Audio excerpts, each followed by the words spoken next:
안녕하세요. 반갑습니다. 카터콤TV 3프로 목사 양삼입니다.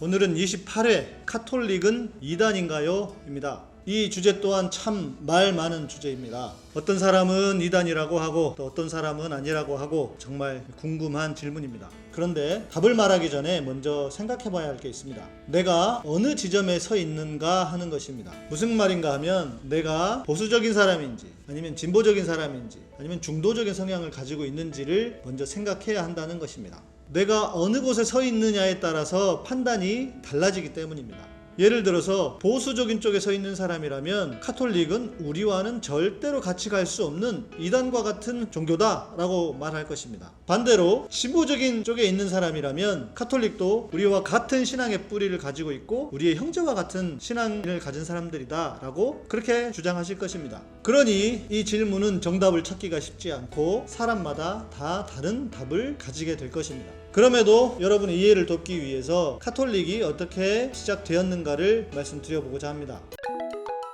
로마가 통치하던 313년에 콘스탄틴 혹은 콘스탄티누스라고 하는 황제가 밀라노 칙령을 발표합니다. 그동안 핍박해왔던 기독교 신앙을 인정하겠다라고 하는 칙령이었습니다. 그리고 심지어 몰수했던 교회 재산도 되돌려주는 그런 발표였습니다. 어떤 학자들은 이때부터 기독교가 꽃을 피웠다고 주장하지만 또 다른 학자들은 기독교가 변질되게 되는 그런 계기가 되었다고 주장하는 분들도 있습니다. 저도 이 견해에 동의하는 편입니다. 황제였던 콘스탄틴 본인은 기독교 신앙인이 아니었습니다. 그런데 그의 어머니가 아주 독실한 기독교 신자였다고 합니다. 여러분이 잘 아시겠지만 로마의 왕정은 혈통에 의해 세워지는 것이 아니었습니다. 원로원이 결정을 하면 누구라도 황제가 될 수 있었습니다. 자신의 위치를 늘 불안하게 여겼던 콘스탄틴은 권위에 순종적인 기독교인들을 보고 로마를 기독교 국가로 만들면 자신의 안위를 지킬 수 있을 것이라 생각했습니다. 겨우 3-4%밖에 안 되는 기독교인들이었는데 이제 모든 사람들이 기독교인이 된 것입니다.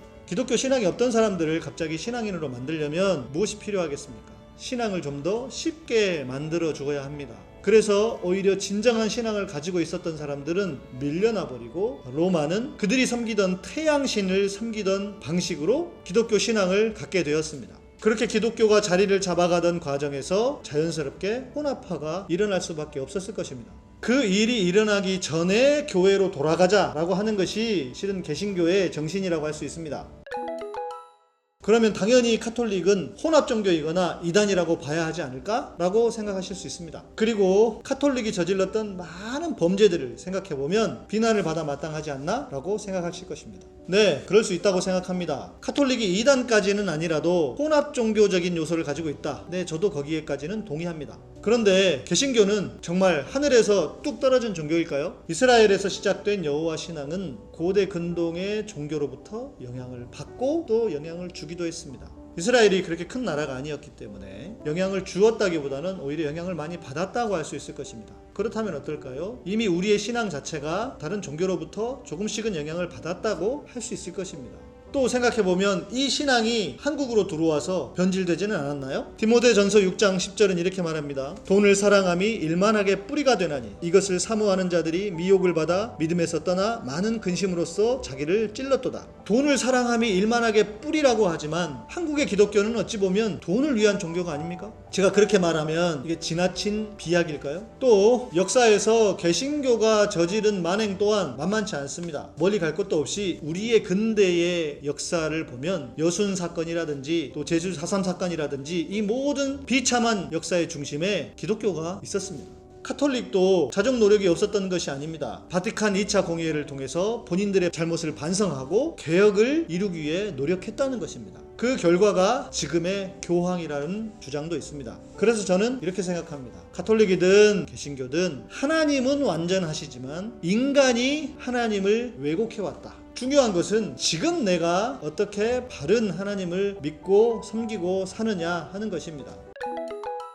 저의 결론은 이렇습니다. 남을 욕하기 전에 내가 나 먼저 그리고 우리가 바른 신앙생활을 하자 이것입니다. 카톨릭이 이단인지 아닌지 혼합종교인지 아닌지 중요한 것이 아니라 내가 바른 신앙을 갖는 것, 우리 개신교가 바른 교회의 모습을 회복하는 것이 무엇보다 중요하다는 것입니다. 오늘 방송을 들으시고 좋으셨다면 좋아요와 구독하기, 알람 설정을 해주시고요. 또 후원하기를 원하시는 분들은 멤버십이나 후원 계좌로 후원해 주시면 감사하겠습니다. 영희삼 목사의 복음의 사람 되기 복사기는 매주 수요일에 업데이트됩니다.